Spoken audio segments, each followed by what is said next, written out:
Coming up right now on Lifestyle Magazine, the vegan diet. Is it really good for you? What you and your family need to know. And now, the hosts of Lifestyle Magazine, Mike and Gail Tucker. Right now, we want to welcome someone who's familiar to Lifestyle Magazine viewers, Dr. John McDougall. Welcome, John. Well, thank you. It's really good to be back. So how long has it been since you've been on Lifestyle Magazine? You know, I would guess maybe 10 years. Is that right? And an offshoot of the Lifestyle Magazine series was a show called McDougall MD. Right. That's right. Which, you know, we did for many years and still plays. Yes, it does. So this is just like home. Well, I really enjoy being back. Thank you. Well, the crew has been happy to see you, and everyone's happy to see you, so, Well, thank you. Welcome back. Thank you. Now, I've got to tell you something. I know our topic today is dairy. And I know that you're not a real fan of dairy, and that's probably putting it mildly. My problem is I love Tex-Mex. So Right. what do you have against dairy? Well, you know, I don't have anything against good food. First of all, you know, I want to be really clear, and I also want to tell you that what you enjoy in the dairy is basically salt. When I was a young doctor, when I was a medical resident, and I had to take care of kidney patients, one of my toughest jobs was to get my kidney patients to eat saltless butter and saltless cheese. I said, Doc, that tastes like greasy lard. I can't stand eating that. Really? So it's the salt you really like. So you can make that Tex-Mex food, make a nice sauce with it, and just put a little extra salt or seasoning in it, and then you can avoid the problems with the dairy. The problem with the dairy basically is it's not human food. I mean, what is it? What kind of food is it? What's it for? You know that. Well, yeah, it would be for a young cow. Yeah, right. It's for a calf. So what it's designed is it's designed to grow a calf from 60 pounds to 600 pounds. So what happens when people eat that high-octane fuel? Yeah. I got you. You know, they get fat. You know, the obesity and then the type 2 diabetes. And because it's saturated fat, it rots the arteries. You get strokes, heart attacks. It has some special properties to it.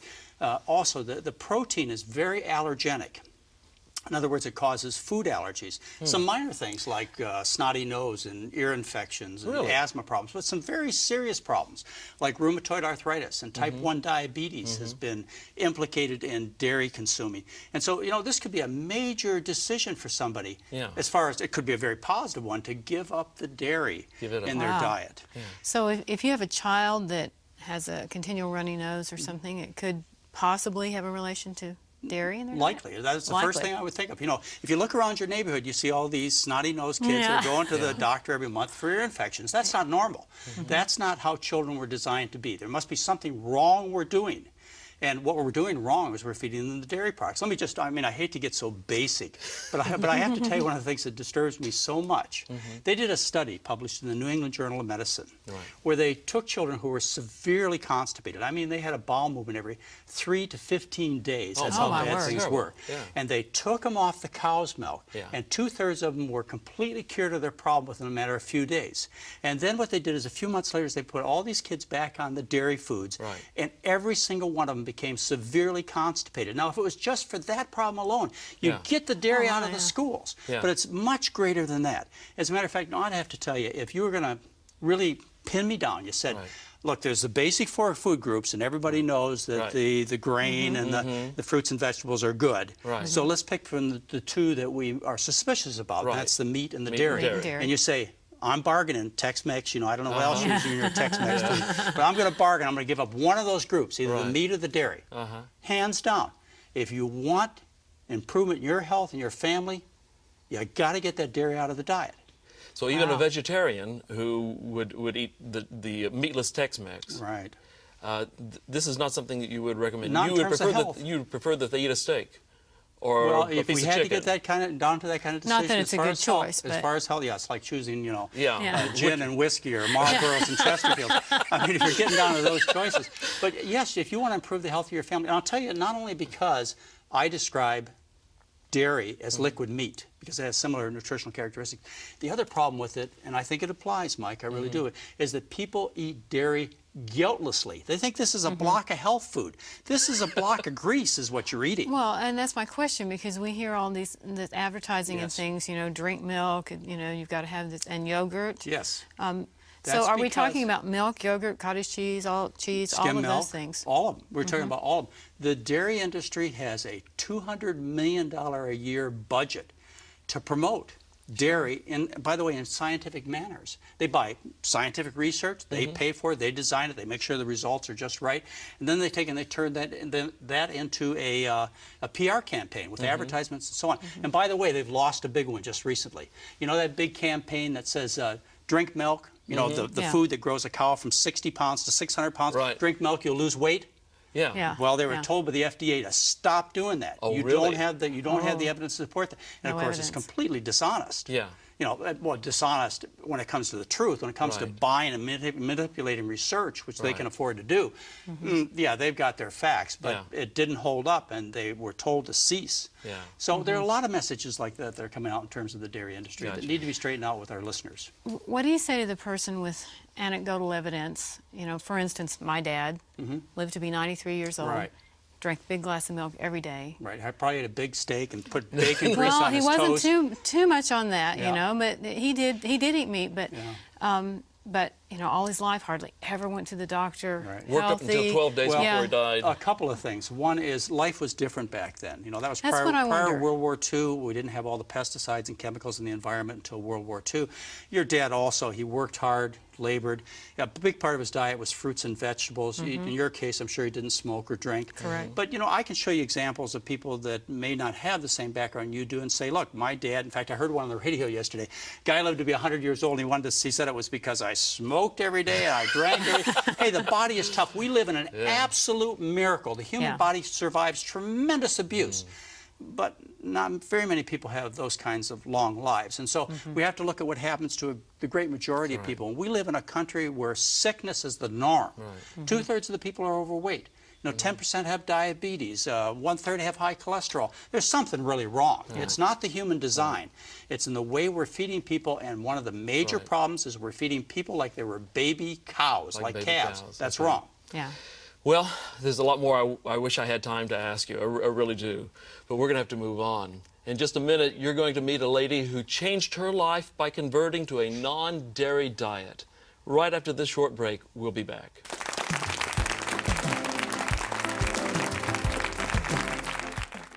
Learn English while you watch TV on Hello Channel.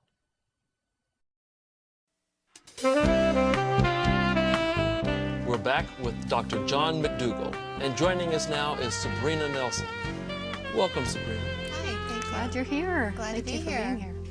So I understand your life was changed by dropping dairy from your diet. Tell me how that happened. My life wasn't just changed, my life was saved. I was diagnosed with a very debilitating, eventually fatal autoimmune disease, and really had very little hope, and was just told by my doctor that he could teach me how to live with it, which is through some very strong medications. And as a young pregnant woman with two twins who were just toddlers, that really wasn't an answer. That was an answer that you didn't want to get, and that it was very hard to deal with. And it was, a gift that I had a copy of John McDougall's book, which had been a gift from my sister. Is that right? And they mentioned the disease I had, and it was lupus, and the disease I had is in that family. And he talked about the relationship between dairy and lupus, and that was it. I said, I'm vegan, and about 3 weeks later, I mean, it was that fast, and my husband says, okay, I am too.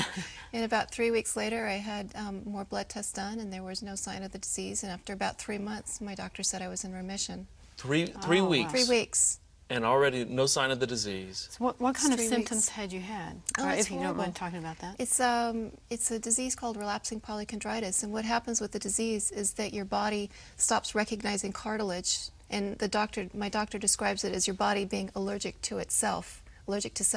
So it starts attacking the cartilage. Oh, my word. Well, you need your cartilage. It's around your heart, it's in your chest, there's a lot of cartilage in ears and your nose, and it was, my cartilage was getting chewed up.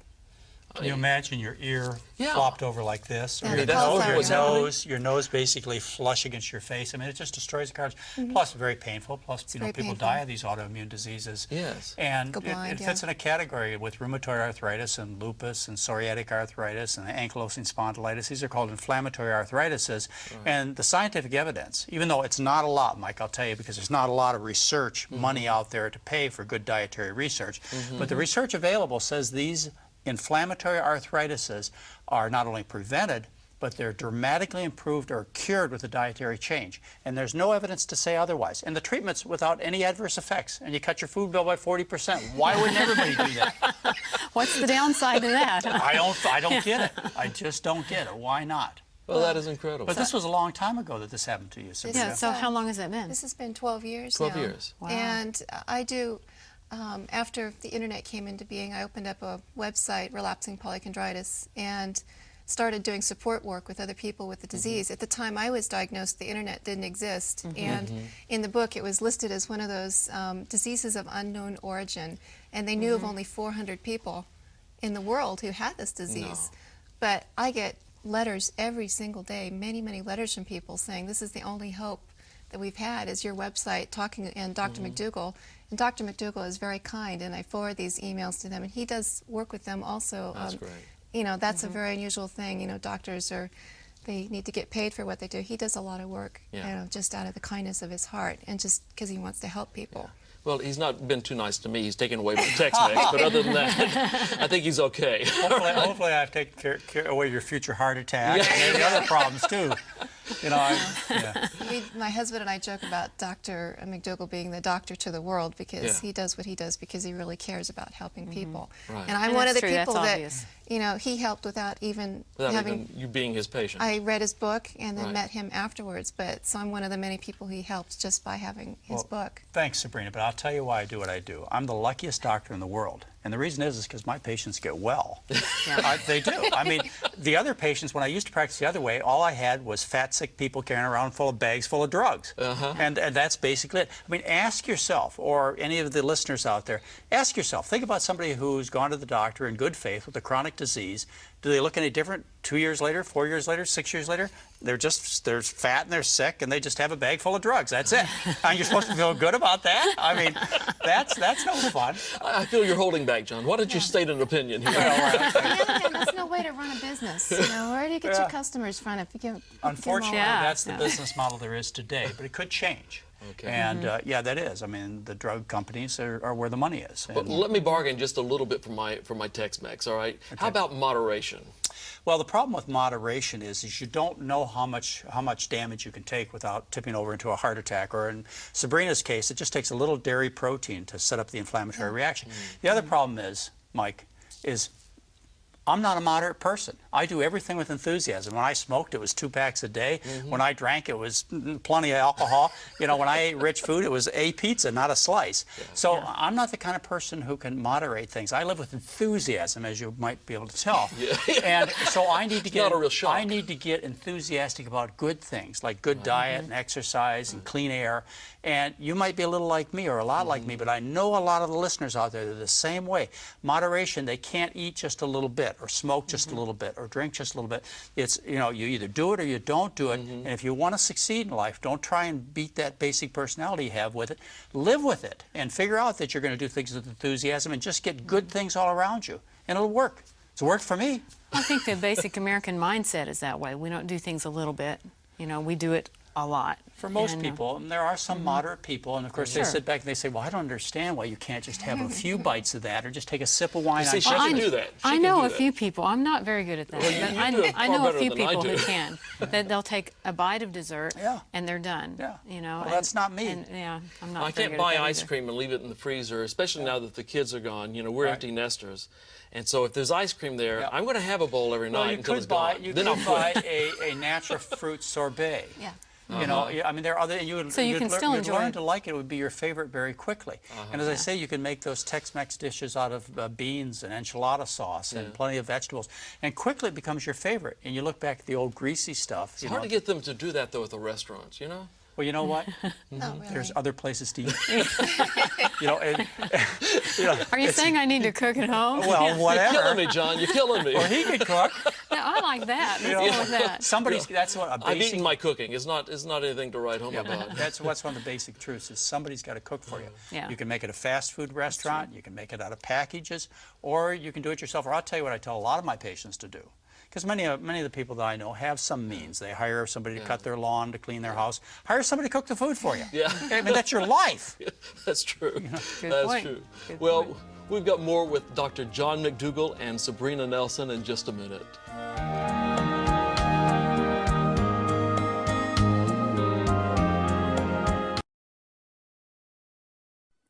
Learning a new language can be difficult and discouraging, but it doesn't have to be. Hello, I'm Karen, introducing Hello Channel, the revolutionary new channel designed especially to teach English. If you can speak English, the future is open for you, since speaking English means greater opportunity and higher paying jobs. By watching Hello Channel, you are immersed in this valuable language. You'll hear the words being spoken. You'll see the speakers' mouths when they say the words. You'll read what's being spoken in large, clear subtitles. And you'll speak out loud, practicing what you have just learned. There is no better or faster way to learn a language than total immersion. Hello Channel does exactly that. There's programming on every level, so you can watch the shows that are just perfect for you. Whether you've spoken a little English, a great deal of English, or none at all, the Hello Channel has something for everyone. Join us for a convenient, affordable, and fun way to shape your future. There's so much in store for you if you'll just say hello.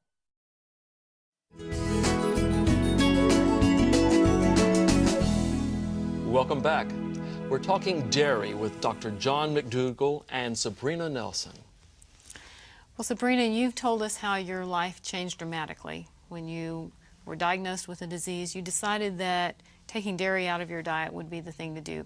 I'd be interested in hearing a little bit more about what does that look like day to day for you? What is your lifestyle like now? Well, my lifestyle is very active. I dance 3 days a week, 2 hours at a time.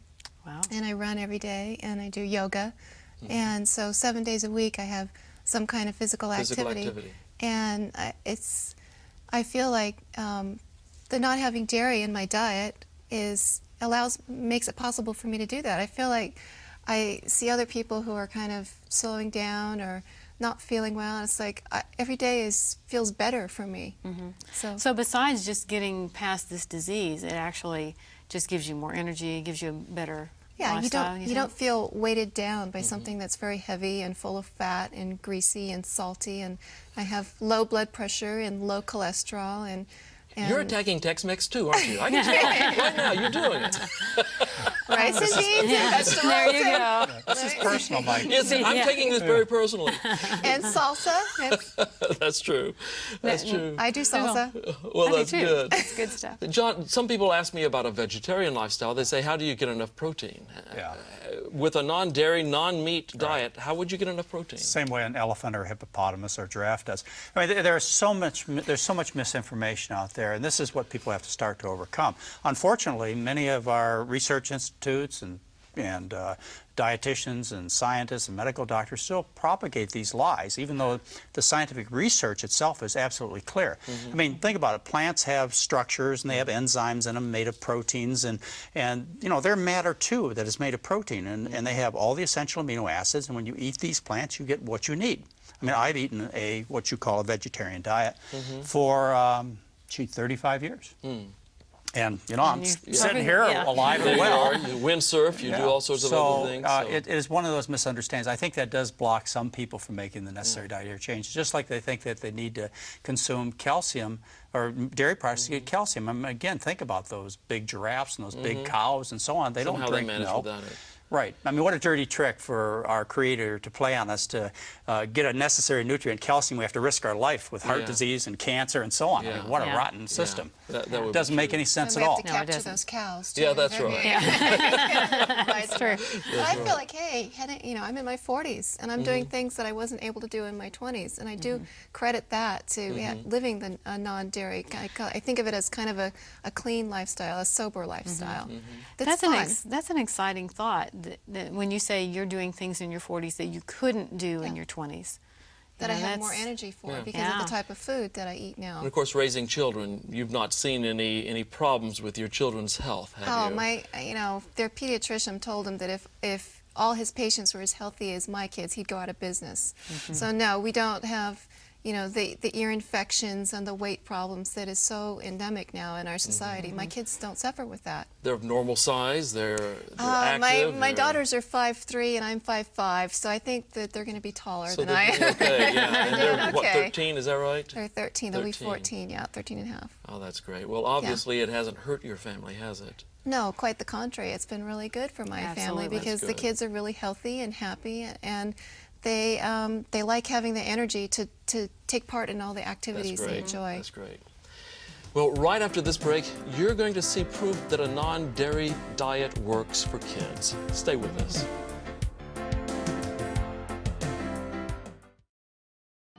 Why should you watch Hello Channel? Because learning English should be inexpensive, and learning English should be available to everyone. If you want a brighter future, join us and say hello.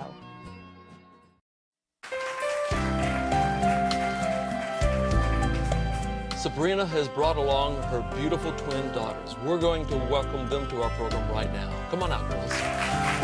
You're welcome.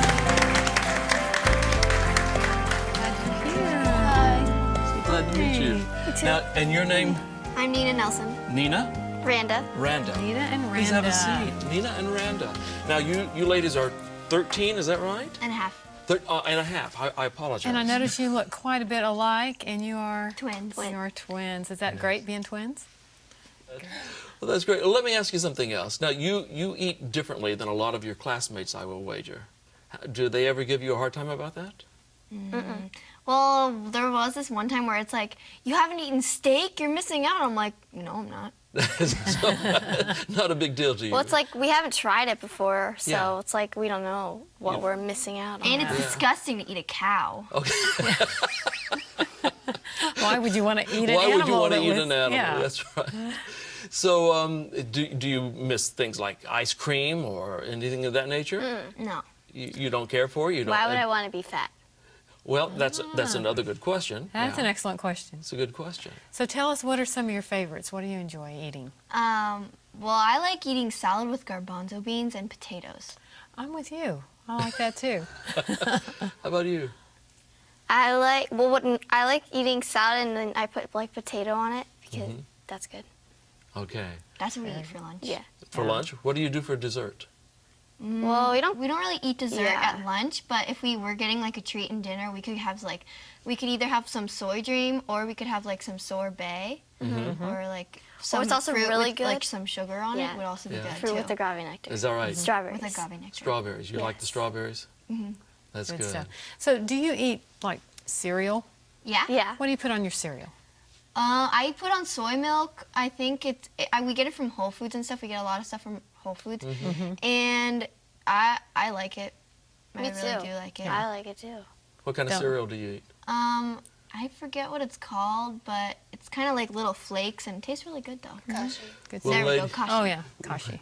We want to thank you for being here. And thank you for sharing your lifestyle with us. We do appreciate it. And you are beautiful young women Thank you. with obviously a lot of energy. Well, thank you for joining us today. For more information about the non-dairy diet, check our website at lifestyle.org. Until next time, take good care of yourself. We'll see you then.